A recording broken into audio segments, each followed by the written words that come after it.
కొండా సుస్మిత కానీ చిన్నారెడ్డి గారు కానీ ఎవరు మాట్లాడినా పార్టీ లైన్ దాటి మాట్లాడినప్పుడు క్రమశిక్షణ కిందికి వస్తారు. కొండా సురేఖ గారు ఏళ్ల తరబడి రాజకీయాల్లో ఉన్నారు.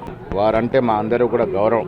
పార్టీ లైన్ దాటి కొండా సుస్మిత గారు మాట్లాడినట్టు వ్యవహారం చాలా బాధాకరం. దాన్ని తీవ్రంగా ఖండిస్తా ఉన్నాం. సుస్మిత గారు కొండా సురేఖ కూతురు. సురేఖ గారు బాధ్యతమైనటువంటి మంత్రి పదవులు ఉన్నారు కాబట్టి వారికి నిన్న వివరణ కోరడం జరిగింది. సురేఖ గారు వివరణ ఇచ్చిన తర్వాత తదుపరి ఏం చేయాలో ఆలోచిస్తాం. అదేవిధంగా చిన్నారెడ్డి గారు కూడా చాలా సీనియర్ నాయకులు, మా అందరూ కూడా గౌరవప్రదమైన నాయకులు. వారు ఎందుకు అలా మాట్లాడినారు, ఎందుకు మాట్లాడాల్సి వచ్చింది, వాటి మీద కూడా వివరణ అడగడం జరిగింది. ఎవరైనా పార్టీ లైన్ దాటినప్పుడు పార్టీ నియమావళి ప్రకారము ఏ రకమైనటువంటి చర్యలు తీసుకోవాలో డిసిప్లినరీ కమిటీలో చర్చించి చర్యలు తీసుకుంటారు. ఎవరు ప్రకటించినా అది చెల్లదు. పార్టీలో ఒక విధానం ఉంది. ప్రదేశ్ ఎలక్షన్ కమిటీ ఉంటుంది, తర్వాత సెంట్రల్ ఎలక్షన్ కమిటీ ఉంటుంది, ఆ తర్వాత సిడబ్ల్యూసి ఉంటుంది. రేపు నేను సీట్ అప్లై చేసినా ఇంకెవరు అప్లై చేసినా ఈ ప్రాసెస్ త్రూ పోవాల్సిందే. అంతిమ నిర్ణయం సెంట్రల్ ఎలక్షన్ కమిటీ, ఆ తర్వాత సిడబ్ల్యూసి తీసుకుంటది. ఎవరికి వారు ఈ సీటు తమదే అని ప్రకటించుకోవడం సరైనది కాదు. 22A విషయంలో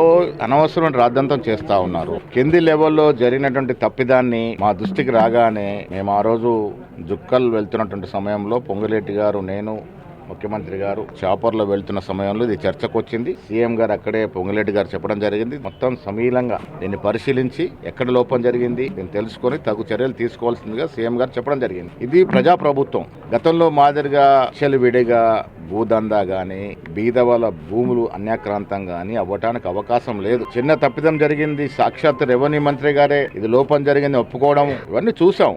దాన్ని సరి చేశారు కూడా. ఇప్పటికైనా చెప్తా ఉన్నా, మా ప్రభుత్వంలో ఏ సామాన్యుడికి అన్యాయం జరిగినా గాంధీ భవన్ తలుపులు తట్టవచ్చు. పోచారం గారితో మాట్లాడడం జరిగింది.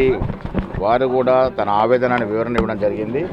నిన్న బాన్స్వాడ నుంచి వచ్చినటువంటి పాత కాంగ్రెస్ నాయకుడు కలవడం జరిగింది. మీరు ఇటీవల చూస్తుంటారు, సొసైటీలు కానీ, టెంపుల్ కమిటీస్ కానీ, మార్కెట్ కమిటీస్ కానీ నియామకంలో 2014-15 నుంచి కాంగ్రెస్ పార్టీ కోసం పోరాడినటువంటి 2023లో అధికారులు రావడానికి కారణమైనటువంటి సీనియర్ కాంగ్రెస్ నాయకులు, అది మండల కాంగ్రెస్ అధ్యక్షులుగా పనిచేసిన వారు కావచ్చు, బ్లాక్ కాంగ్రెస్ అధ్యక్షులు పనిచేసిన వారు కావచ్చు, జిల్లా కాంగ్రెస్ లో వివిధ హోదాలో పనిచేసిన వారు కావచ్చు, 70% పదవులు. ఒకవేళ ఒక నియోజకవర్గం 20 సొసైటీలు ఉంటే దాంట్లో 14 సొసైటీలు పాత కాంగ్రెస్ ఏళ్ల తరబడి కాంగ్రెస్ పార్టీ కోసం సేవలు అందించే వారికి ఇవ్వడం జరుగుతుంది. అక్కడ ఉన్నటువంటి స్థానిక నాయకులు ఒప్పుకోకపోయినా ఇది పార్టీ విధానం, ఆ రకంగా ఉంటుంది. ఎవరు ఏమన్నా దాని లోతుగా నేను పోదాల్చుకోలేదు. ఇప్పుడు వారు కాంగ్రెస్ పార్టీ సిద్ధాంతాలు, కాంగ్రెస్ పార్టీ కార్యక్రమాలు, సంక్షేమం చూసి మాతో మద్దతుగా ఉన్నారు. కాంగ్రెస్ పార్టీలో ఒకసారి సభ్యత్వం తీసుకున్న తర్వాత ఎరుపు, పచ్చ, నలుపు అనేది ఉండదు. వాళ్ళు ఎవరి గురించి మాట్లాడినా ఒకసారి కాంగ్రెస్ ప్రభుత్వ సభ్యత్వం తీసుకుంటే వారు పరిపూర్ణమైన కాంగ్రెస్ కార్యకర్త కింద పరిగణిస్తాం. గతంలో వారు ఏ పార్టీలో ఉన్నారు, ఏ పరిస్థితులు ఇక్కడ వచ్చినారు. ఇప్పుడు ఈ కొత్త తరం నాయకులు కొంత ఆనాడు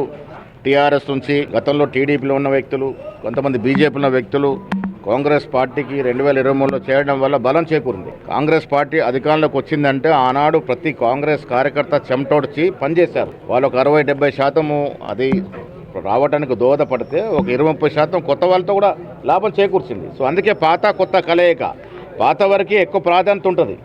వారితో పాటు కొంత కొత్త వారిని కలుపుకొని పోతాం. ఇది పార్టీ విధానం.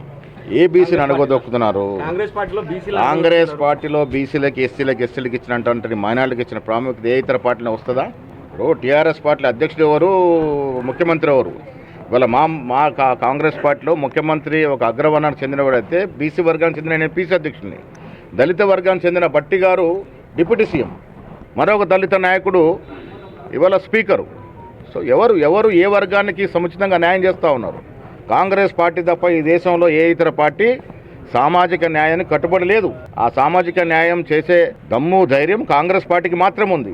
దానిలో భాగంగానే కదా కుల సర్వే చేశాం. ఈ దేశంలో ఎవరైనా ఏ ప్రభుత్వాన్ని కుల సర్వే చేసిందా? మరి కుల సర్వే చేసినప్పుడు ఎవరు ముఖ్యమంత్రి? ఇక్కడ ఒక రెడ్డి ముఖ్యమంత్రి కదా. సో ఇది కాంగ్రెస్ విధానం. దీన్ని ఆలోచించి దీన్ని సమూలంగా పరిశీలించి మాట్లాడేవారు.